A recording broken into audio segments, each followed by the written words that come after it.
Why don't we do that? Why don't we make it a Q&A? Yeah. Q&A, awesome. Yeah, we'll do that. So, Doc, what's wrong with me exactly? What's wrong with you exactly? So, before we do that, I just want to take this out so I don't forget before we leave. So from a VA point of view, you have PTSD, which is, I think, not the most accurate statement. You have completely a different kind of PTSD than, let's say, a civilian would, surviving a fire or earthquake or something of that nature.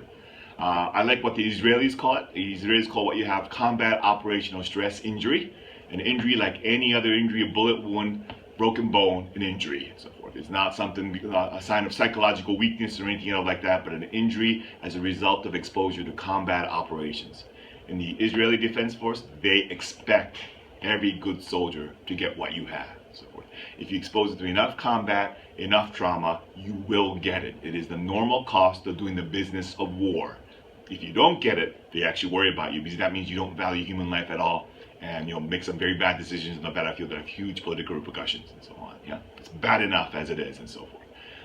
Actually, the IDF takes a lot of precautions. They go through a lot of personality testing when they're 16 in preparation for their draft when they're 18 to try to weed them out. No more than one per platoon, one per squad, two or three per platoon. They need them, but they keep them separated.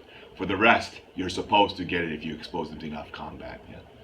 They actually followed the German Wehrmacht the model, because they have very low rates of this, what would later be called PTSD and so on. It has a lot to do with exposure to combat operations, the stresses associated with it. It doesn't seem as related to the actual intensity of the combat.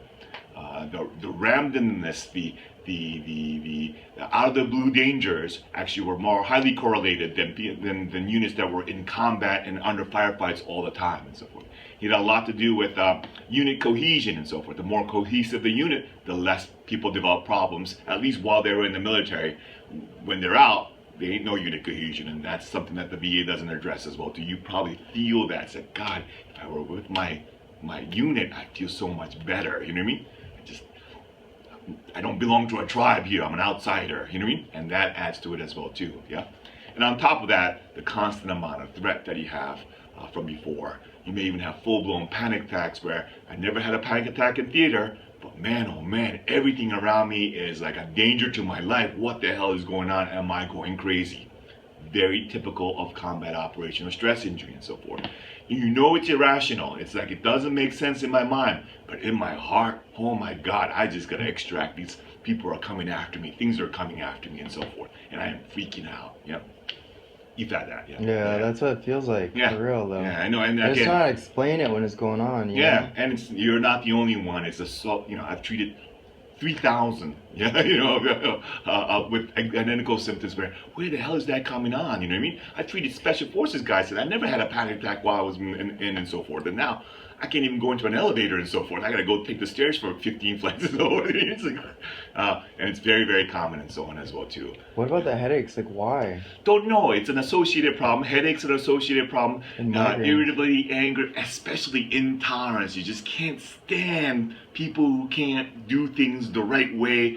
Why do you make life miserable for the rest of us? Just, do your, hold your own at least and so forth. Pay attention to the road, pay attention to stuff, all these little things. That's a very common kind of angry. It's not just, I'm just angry at the world. There's a specific form and so forth as well too.